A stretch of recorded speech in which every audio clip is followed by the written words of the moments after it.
and welcome back to Parley. This prompt was written by Lordrusty. Hope you'll enjoy listening. It's a Supergiant game review, well, a series of them. Lordrusty says, with Hades 2 hitting early access, I thought it might be fun to do some Parley discussing Supergiant, the developer's body of work. One game a month, might take a month off if I have other Parley ideas. Let's start with Pyre, as it's the one I've played most recently. What do you think it did well? What could it have done better? And how do you think it fits into Supergiant's catalog? Once you've told us your thoughts, I'm going to put mine in a spoiler section to discuss. Full plot spoilers permitted. And yeah, I'm going to allow myself gameplay spoilers as well. So just to start there, if you haven't played Pyre, we can start with some good things. I think you, the average audience member listening to this video, would probably enjoy this. If you like Parley consistently, you enjoy discussing like particulars in game design. And if you like my videos in general, you hopefully enjoy making builds. That's what basically all of them are about. You will probably like this game. I feel like this game is kind of noteworthy in that way. It's not particularly long, or I actually think it's a touch hard, but it has the signature Supergiant flexible difficulty.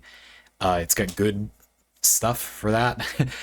So you can play it, and it's not particularly long or expensive. So I think you should play it, would like playing it, should, sure. But I'll leave it at that. I mean, those are some positive things. I'll get into them now. But I'm going to spoil a fairly major, pretty interesting kind of gameplay mix-up, which is, for me, one of the most positive things about the game in that section. So just be aware of that. It doesn't, like, ruin the game necessarily, but yeah, you've been warned. Okay, good things, bad things. A little bit of discussion about Supergiant stuff, and then we have Lordrusty's covered up thoughts, which I have not read. I'm going to wait to do those until we're at that part of the video. And then Mr. Food, True Parley Grandmaster Food, and iPatch Notes, two other Parley certified patrons who also do Parley pretty much every month, also weighed in. So I will try to make time to read their comments as well. It should be interesting. Cool. Okay, good things. Pretty simple. I don't have too much to say in either of these sections. I would rather respond to your thoughts, but I will certainly say what I think is good and bad. And they take some explaining. So good. I would say my overview for good things is I'm not going to talk too much about like art and music and such. For me, reviewing a game, it's very important to review the gameplay mechanics, because that is the weakest thing about most good games, and the thing that you will be forced to do. To me, that is like the thing that is worth discussing for a review. If you want to see anything else about the game except the gameplay, you can watch any other review or watch footage of the game, but you can't get a review of the gameplay mechanics by just watching footage of the game, and you also can't get it from watching a lot of reviews because they under-focus on those things. So for me, reviewing the game, to be blunt, I feel like it sort of goes without saying that the art is the art. The music I thought was really cool, but I don't think it's that helpful to discuss those for very much time. I think all those things are great. There isn't like some glaring normal game category where the game isn't great, in my opinion. But I feel like that's true of almost every game I play, and so it doesn't really bear mentioning. Not that it's not awesome, I just don't think there's anything to elaborate on about it. Unlike the premise of the game, I think that this is a weird, cool, new, novel gameplay loop that expands some space where you could make other games in this vein, and I hope that happens more. I'm not sure it has too much more. This game didn't do that well commercially, as I understand, but it's kind of an interesting way to marry gameplay ideas. It makes me think of Rollerdrome. This is a game where you basically play Tony Hawk Pro Skater. You rollerblade technically in a skate park and like do tricks and stuff, but you also have to kill enemies while doing so, and you reload by doing tricks and scoring points. Genius. Like, that's awesome. I highly recommend that game if that sounds fun to you. Now, Rollerdrome does also take place in a kind of near future dystopia, somewhat cyberpunk-y thing, but the game doesn't heavily emphasize, I guess it might eventually, but not insofar as I've played, anything other than the rollerblading matches. There is some stuff in between them, but the game is mostly focused on those, and I think that makes sense for that game. At the same time, it would be really fun if you had a game that was like Cyberpunk 2077. You're just cruising and bruising around Cyberpunk Los Angeles, Night City, in between your Cyberpunk roller skating gunfight matches. That would be very cool. Like, that would be really cool. Kind of experiencing the society as a professional sports person, and you kind of get to have both halves. I think that would be very fun. The idea that we're playing fantasy basketball, well, fantasy like Magic, you can attack and temporarily despawn people basketball. We're playing 3-on-3 basketball with a lot of more complex mechanics for handling the ball and taking the ball away from people. As the game opens up, you can attack other people. There's some things with kind of zoning, because each character has an aura that denies space around them. There's a lot of interesting mechanics under the hood, sure. But 3-on-3 basketball, but we get to experience the tour bus journey in between the matches in the basketball tournament, and like the whole structure and story of the tournament. Very, very cool idea. Kind of simple when you look at it, but it's the perfect kind of novelty. It's not contrived for the sake of being something new. It's a genuine step forward in what would be a fun thing to add to experiencing that gameplay loop. I think that's very cool. Not everybody will like it. We'll get to that in the bad section, of course. There's some drawback to including the stuff between the basketball matches. If you don't like anything but the basketball matches, yes, that's kind of always a trade-off though, and I think it's definitely at least both a good and a bad thing, if not mostly a good thing. Great. Also, the build systems. I said I had high praise about them before. I think they're both they're a rare example of something you don't often get for build systems, and they're also just good in the abstract. They good, I think, because they provide very compelling opportunity cost. You get very few talent points in your 2 talent trees, and you can fill only half of the talents. So there's high opportunity cost. If you pick one thing, you cannot pick other very substantial benefits that are powerful enough, most of them anyway, that you really feel the benefit of not, the detriment of not having them.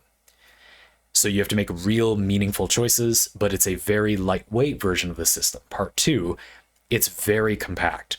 Most good build systems, in my opinion, trend smaller compared to the grand scheme of all games that have build options in them, which is, a lot. The games that do it better tend to have smaller build systems, but this is uncommonly small even for that standard. And so if you want to experience that, there are not very many games that do this compact a build system that's also just like good generally. It could be larger, and if it had these design ideas, it would still be really good, but it's just uniquely very compact, streamlined. Very minimal, to be blunt, bullshit in between you and making interesting opportunity cost based decisions. You can even just play the whatever it's called, arcade or versus mode, and start making builds right away. Has kind of a sort of an unlock all type of function if you want it to. If you just want to experience the gameplay depth right away. Also very good. Cool stuff. Having that feature is great. Of course, you can play it as a competitive thing. I first played Pyre at PAX East with my friend, and we sat down with the controllers and had no context for what the story or really most of the game was, just the combat, basketball thing. And we played it and absolutely loved it. And the developer was standing right there as we were saying, oh, you can deny space, and these heavier characters have these benefits and stuff. And it looked like I could see the light growing in their eyes. Like, we made a game with interesting opportunity costs. Like, yes, you did good. I think anyway.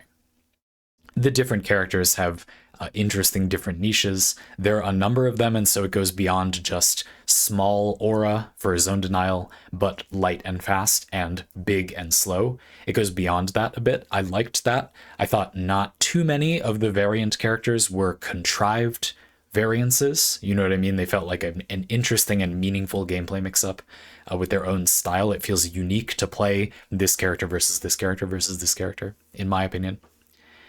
And talismans. I like talismans overall as a build choice. One equipable item for each character, usually unique, and therefore if you equip it to one character, you can't equip it to others, which influences how you might build a team with multiple similar characters that might want a similar item. I thought that was pretty cool overall. And the idea that you have something to trade for, barter for, during the Oregon Trail, get your wagon into the Heartland, tour bus basketball tournament aspect of the game, you have items to trade for that then have a kind of gameplay implication for the other half of the game. Pretty nice little summary. Anything else in the positive list? Yes, the unique way of handling failure states. Okay, so the idea is that you have to win a tournament to get out of purgatory jail, sort of purgatory jail, to get back to society. You've all committed some crime, and you have to win the basketball tournament to do that. But then it's one of the people that wins that gets to go free, so you have to give up a powerful member of your team, or you lose, well, you get more people who got stronger and are staying, so you might do better next time. And you don't know how many tries you get to liberate people. It later becomes clear that you won't be able to liberate everyone either. The game does quite a few things, those things, to try to encourage you to just go with it, basically. To go with the flow and accept the outcome, good or bad. And even the good outcome is not all good. You know, you lose a certain character. There might be various ways you'd make those decisions. The game talks a lot about who wants to / deserves to go back to society, or what the implications of doing that are.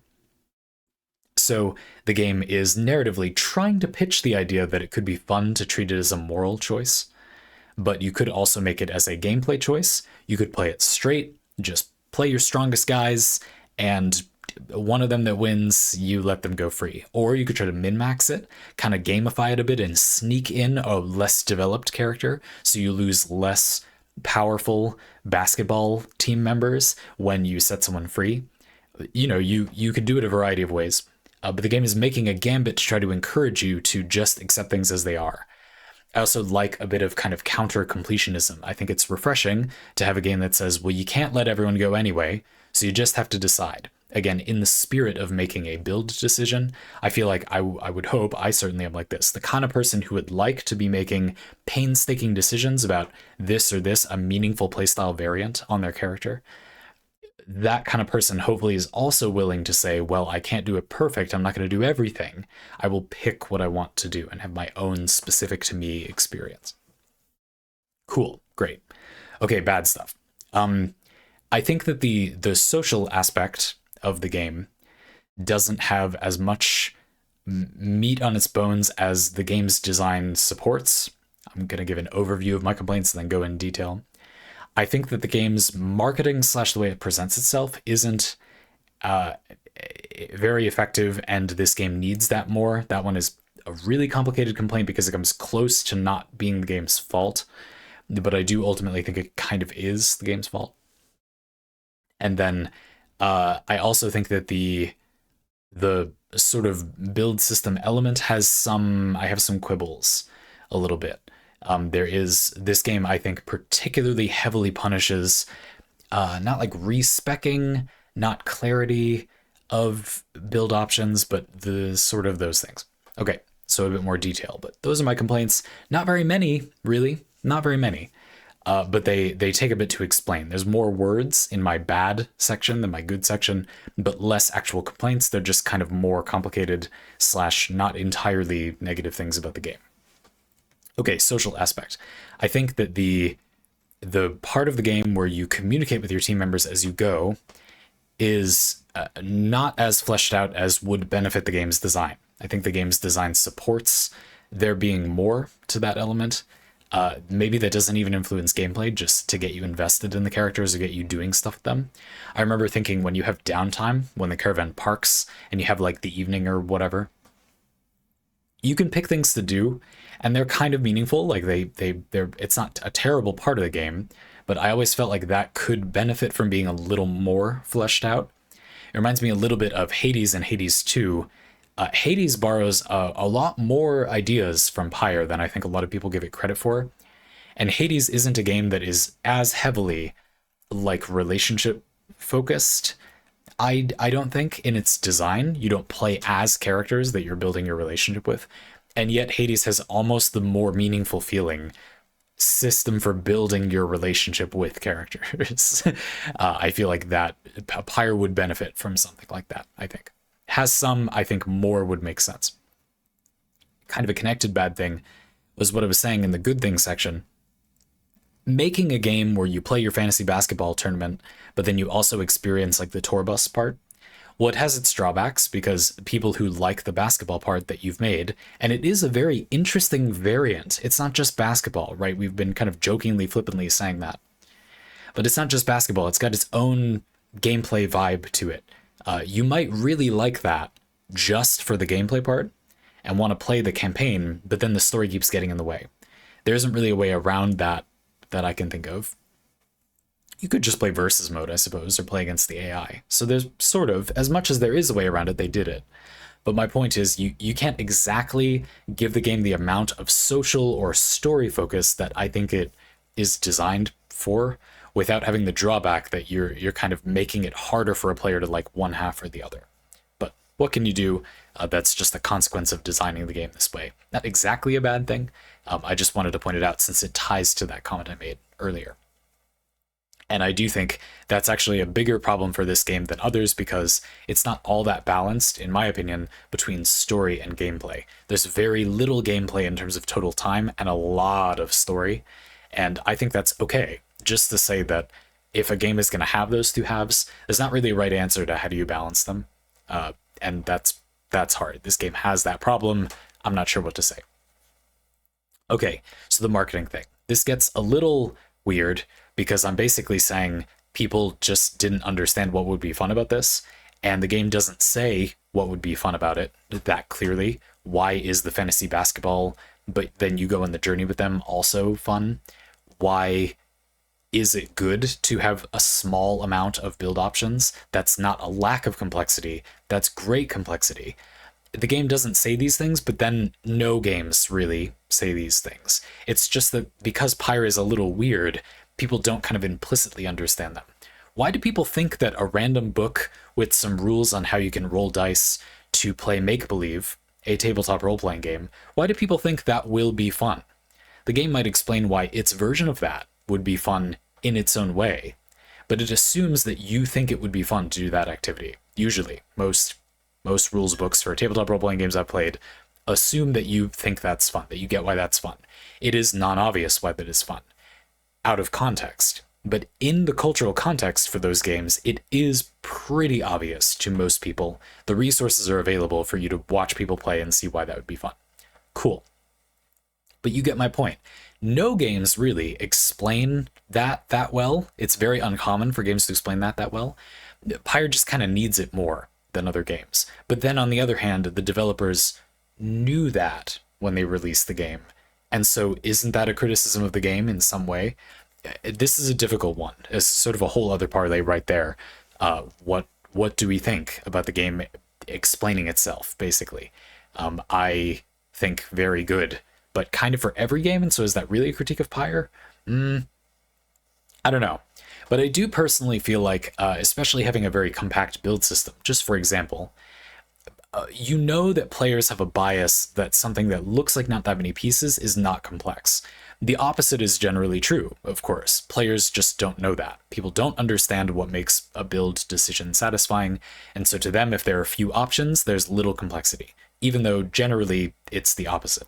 Few options, as long as you can't pick them all, means it's going to have even more robust opportunity cost, which I think is true in Pyre. And the designers know that, but they didn't have, like the character you're setting up the talents for say, boy, I sure will not be able to do this if I'm going to do that. You got to pick really carefully which of these very few perks I'm going to get. And I also think making it more explicit how many you'll get would be good. But we don't live in a world where people think about and design for build making very much. In such a world, it would probably be standard to say, oh, well, here's some talent trees. The first thing I want to know is how many points do you get to spend in them? You know what I mean? The game kind of does tell you that, but that isn't the first thing most people are thinking, and so it doesn't emphasize that as much as would benefit it. And I can only say that it is the game developer's job to know that, even though the audience isn't in that mindset. But I'm a little bit troubled because it feels like I'm saying that you need to teach the player the very concept of like trade-offs and the fundamentals of mathematics in every game that has a build system, or the game is guilty if players don't understand it, even though it's pretty much just the player's fault for being an ignoramus. But like, you know, the player's an ignoramus, and so you're the agent of change, and so who else can do something? I don't know. I'm just saying this is something I thought about a lot when I played Hades, and it did lead to the game not selling that well, so I am putting it in this section. I don't really know what else to say. Finally, the thing about like settling for what happens, same complaint, basically. I think that is good. Objectively, given enough time, I believe most humans would enjoy that gameplay, but currently they would not. You see what I mean? Games usually you win, you progress by winning. Players are not used to losing, and so while there are some very good ideas for making the player accept the consequences and keep going, they're not enough for the current audience. And you can duplicate all that gobbledygook I just said in the previous section about whether you think that is really a complaint about this game. But I propose that ultimately it is, because the only person who could do something about that, being most players' experience, at the end of the day, is the game developer. And so I ultimately, if you have to assign blame, I'd kind of rather not, but the game developer, the game, is the one that could have done something and didn't, even though it kind of feels like other games also don't do that, and then they just get off free because players play more of those kinds of games. I don't know what to say. Okay, so those are the good and bad things for me anyway. Supergiant in general, you said, how do you think it fits into Supergiant's catalog? I'm not entirely sure what you mean by this, but because we are going to talk about the other 4, I guess, Supergiant games, I suppose I will just like say some stuff about that.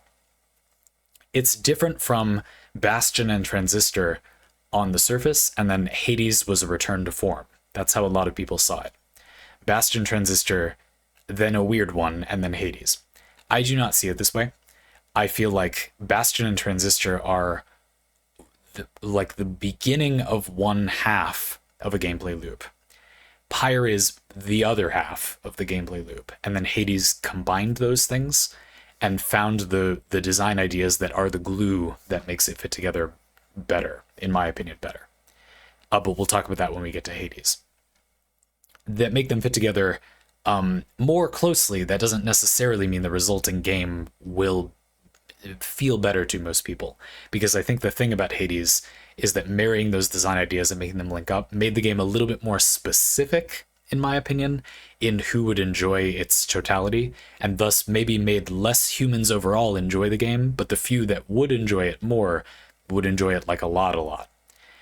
When we get to talking about Hades, we will have to talk about its popularity, because that really skews this. You might be thinking, but Zandy, Hades was by far the most popular game. And so what do you mean less people like it, but the few people who do like it really like it? Yes, I am saying that a game being popular means lots of people play it who don't really like it, but kind of gaslight themselves into thinking that they really like it. I am saying that. That is a strong claim. Thanks for noticing. I like your hair too. We'll talk about it when we get to Hades. Anyway, I view Pyre as being a Supergiant finding strengths of theirs that the players don't like. I feel like they made things in this game that are pretty difficult to assail design decisions. Like, they are pretty objectively good design, but they're just not fun to a lot of players. Or I think they actually would be, but they weren't in practice. Sure. And then they kind of learn from that a lot. And so in the context of the other games, I feel like Bastion and Transistor, particularly Transistor, were stronger products in that the players are likely to enjoy this. It's kind of easy to understand what would be fun, and Transistor in particular has some really spicy design mix-ups for its gameplay formula that will not lead to players not understanding what it is trying to do. Basically, the turn-based versus live-action time stop versus not kind of thing. And Transistor's build system, I think, is a clever way to include the normals, I don't know, like humanity in general, in having fun with that without making it feel like it's good, but in a way that very few people will appreciate, which is what Pyre did, I think. So I personally think Pyre is a stronger offering in isolation. If you ignore the players we have now playing the game, it's the strongest, you might even say, game so far in isolation, but but it has the, of course, part and parcel, it has the most problems because we do not live in isolation, right? And they didn't really do a lot about that. You can see how in Hades marketing, they really learned from that, you know? Hades, you may consider this a bad thing, is kind of something much more normal.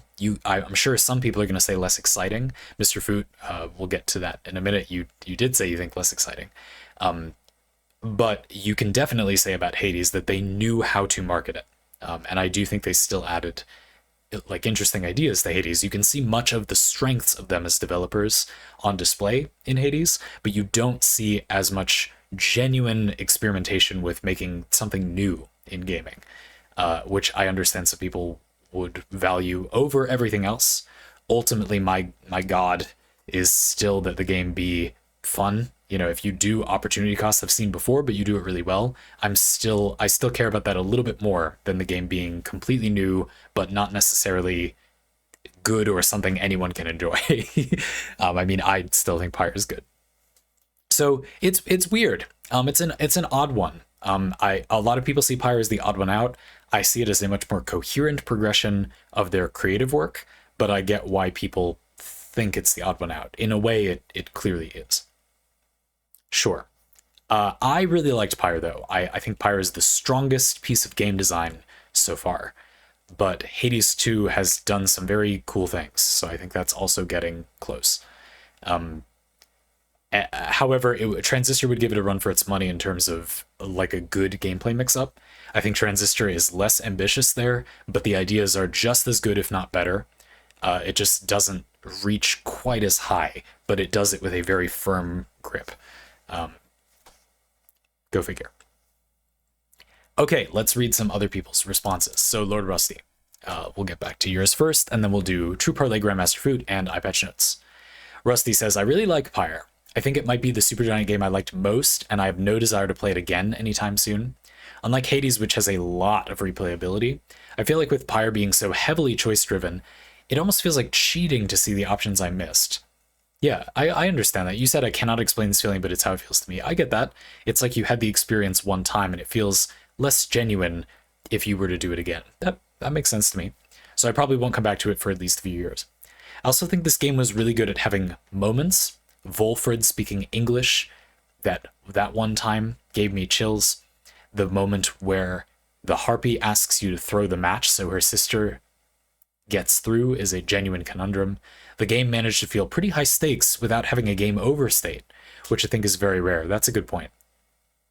In many ways, the game has a closer relationship to tabletop role-playing games. Yeah, I was thinking that. Just as a quick aside, it feels like the genres are kind of not useful or don't exist. But if you were to say what kind of game this branches off of, I would target people who like playing D&D, basically. It's like a weird additional shade of that activity. A very odd additional shade of that.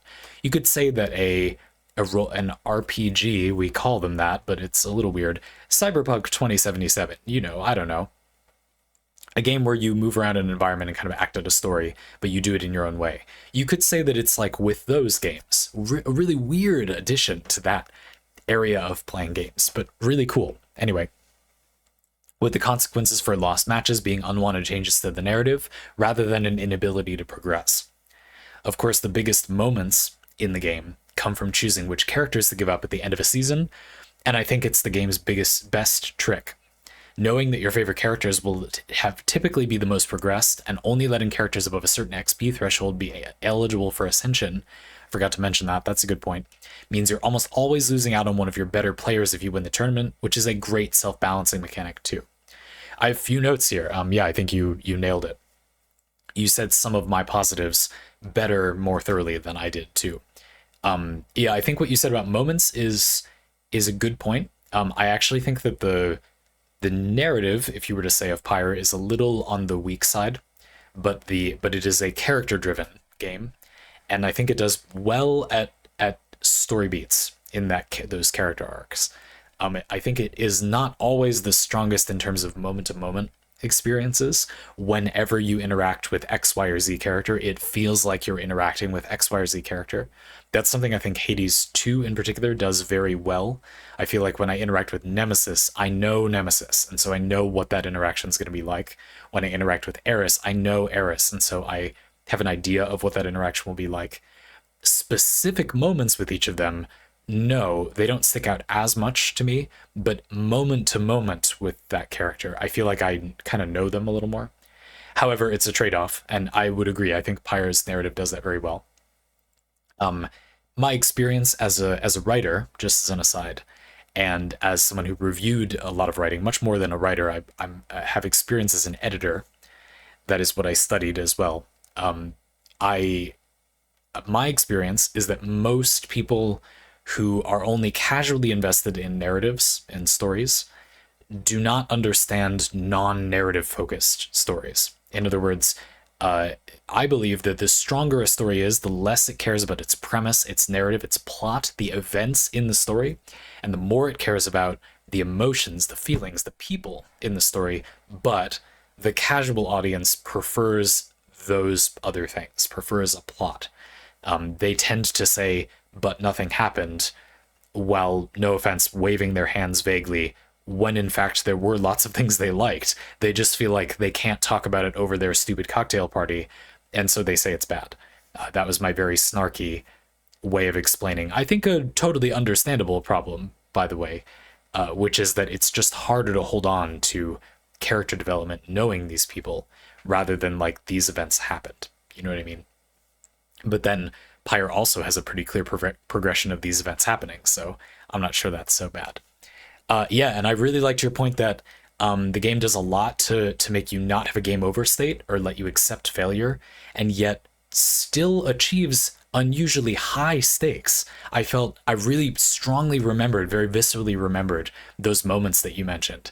And so I think that's a really strong point. Yes, for a game that has a good quality of making you experience degrees of failure and settling with, the things that you choose, this game also achieves rather high stakes, above average high stakes, that's strong. That's a great achievement. Yep.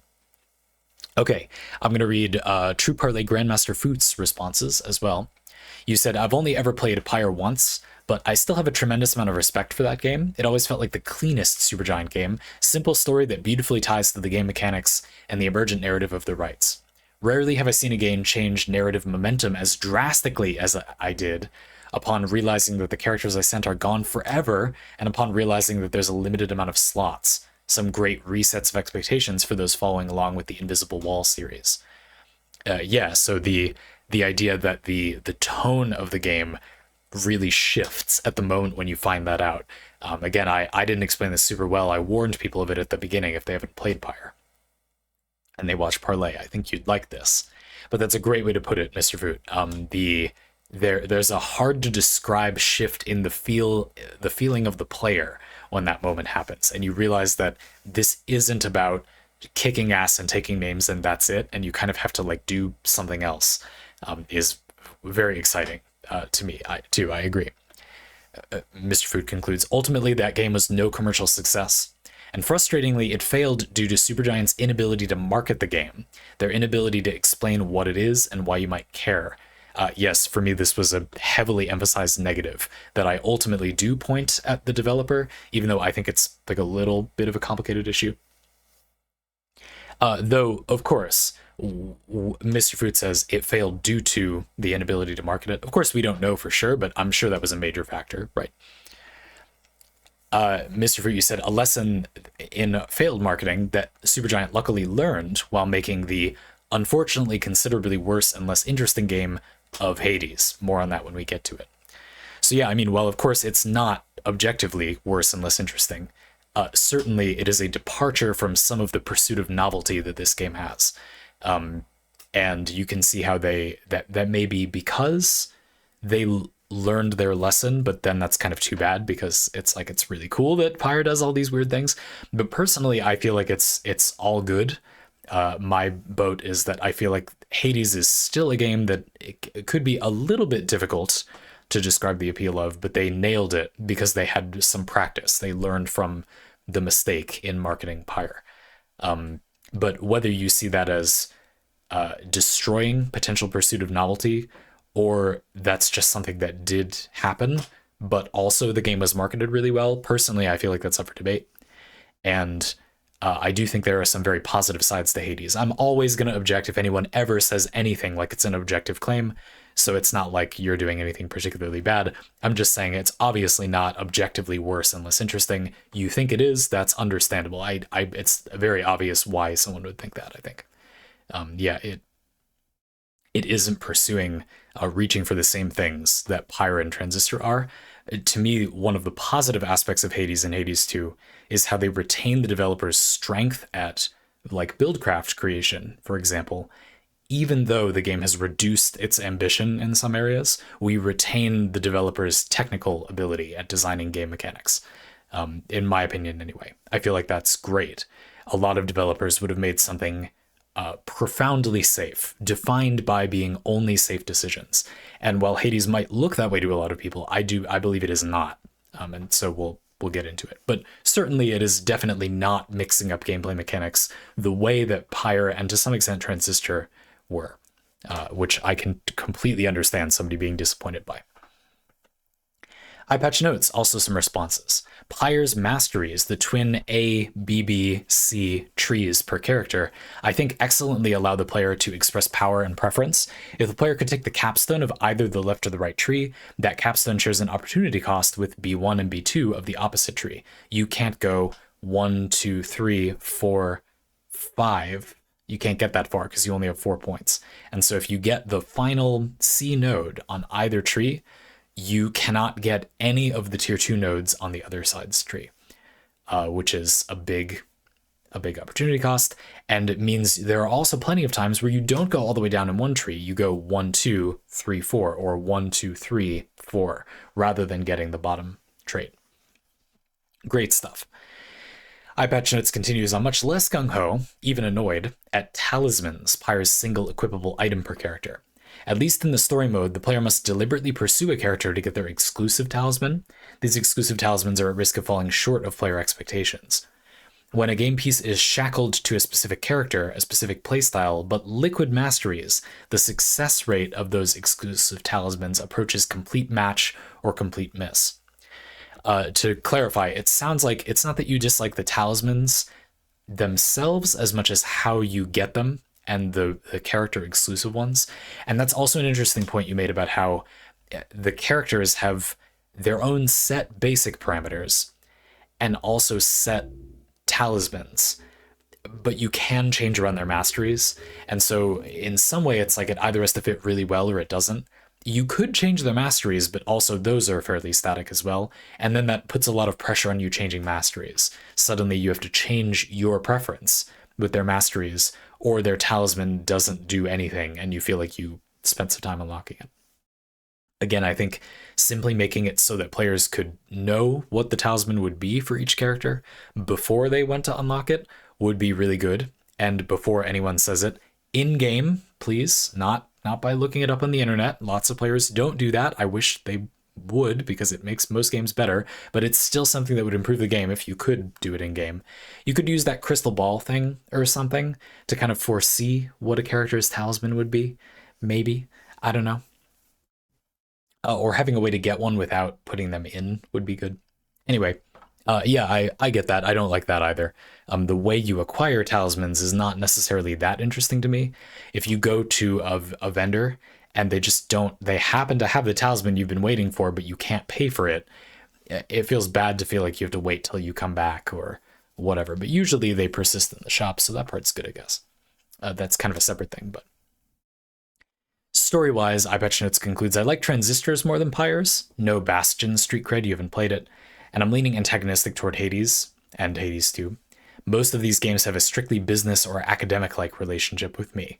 But you liked Transistor's story, and it sounds like you liked Pyre's story more than Hades' story. Interesting.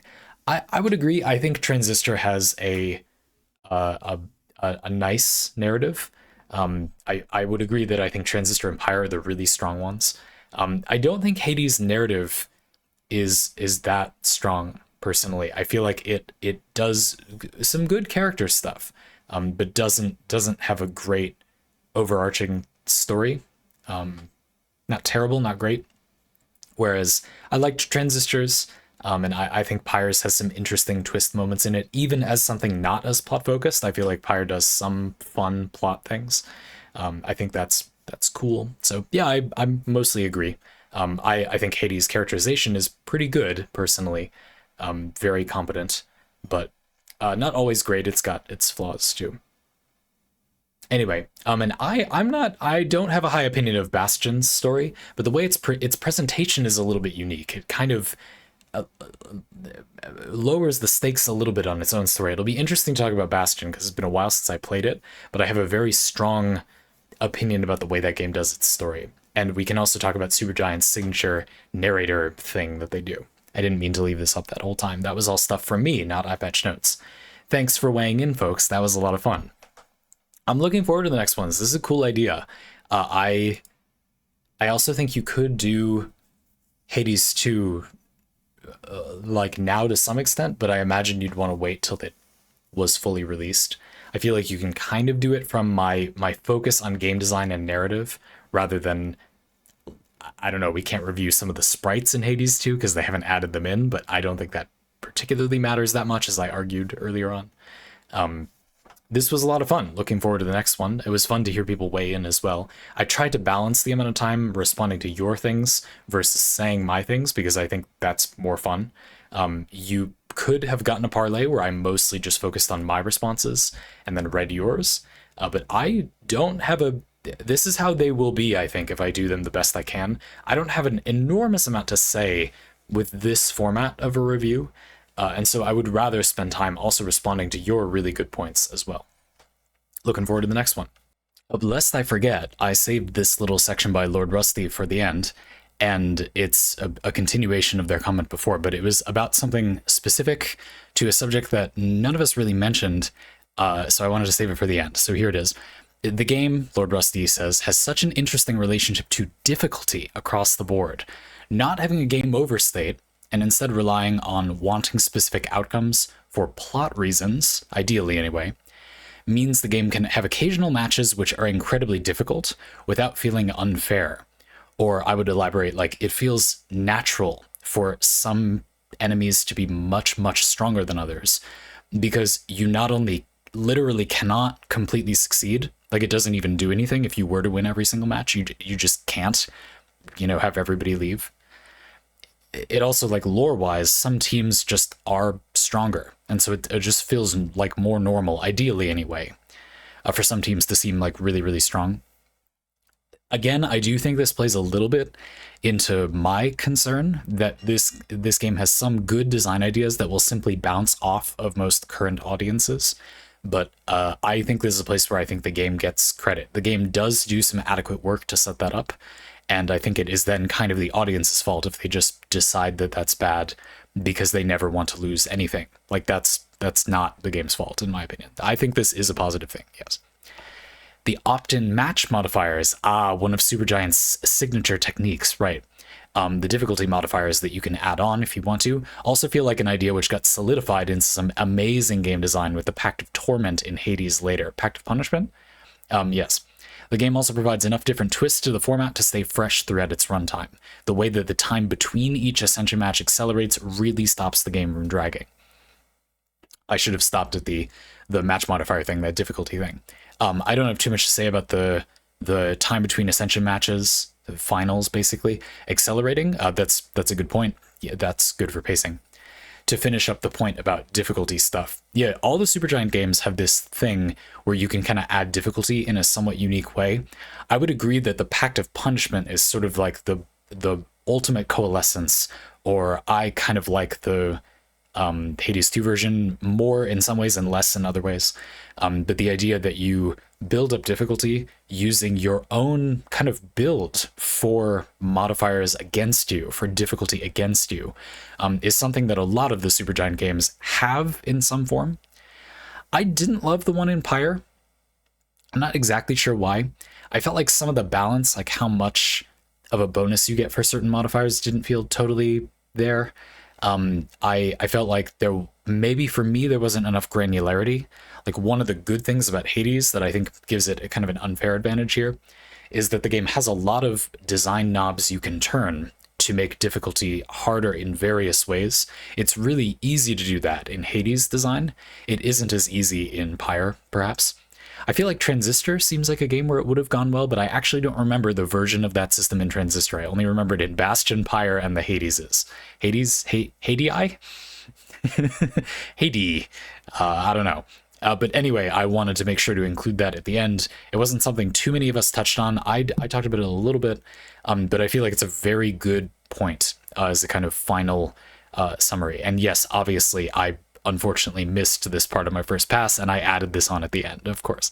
But it's a really good point. So I had recorded this twice already. I couldn't spend another like almost hour recording it.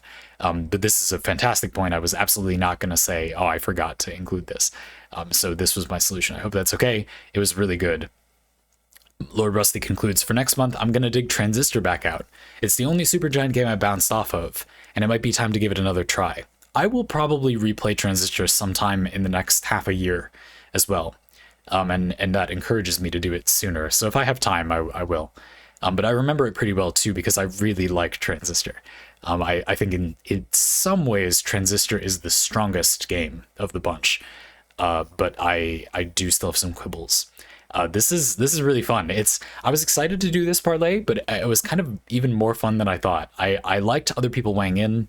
I liked the balance of my comments versus spending a good amount of time on your comments. I feel like I don't have a huge length of things to say. I have a good amount to say, and then you have a good amount to say. So I liked that way of doing it. If you like that, Lordrusty, I will do it that way, like with this breakup of time for my comments versus yours. In the future ones, if you would prefer something else, you can tell me to do that. Looking forward to the next one.